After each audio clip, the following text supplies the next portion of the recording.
প্রতিটা ছক্কা, প্রতিটি উইকেটে ফিলিস্তিনের শিশুরা পাবে 1 লক্ষ রুপি। এমন দারুণ উদ্যোগ নিয়েছে পিএসএল এর দল মুলতান সুলতান।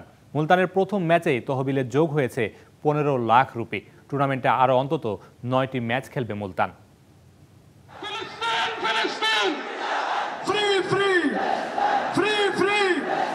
লাখো মানুষের সমাগমে গাজাবাসীর সমর্থনে নেমেছিল বাংলাদেশের মানুষ।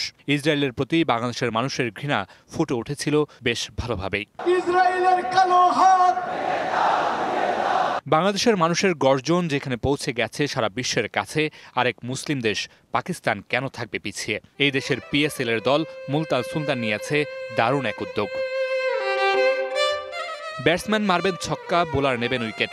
পাকিস্তানের পিএসএলে মুলতান সুলতানের এসব সাফল্যে হাসি ফুটবে ফিলিস্তিনেও। এবারের পিএসএলে মুলতানের প্রতিটি ছক্কা ও উইকেটে তাদের জন্য তহবিলে যোগ হবে 1 লাখ পাকিস্তানি রুপি।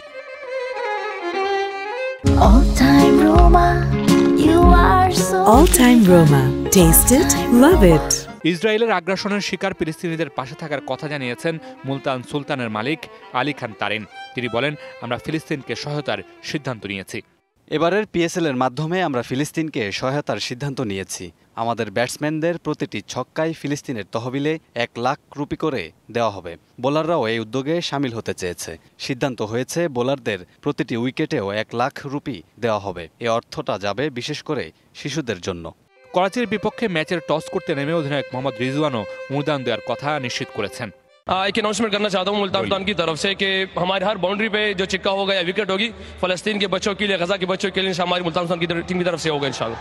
প্রথম ম্যাচে গাজার ক্ষতিগ্রস্ত শিশুদের জন্য 15 লাখ পাকিস্তানি রুপির অনুদান সংগৃহীত হয়েছে।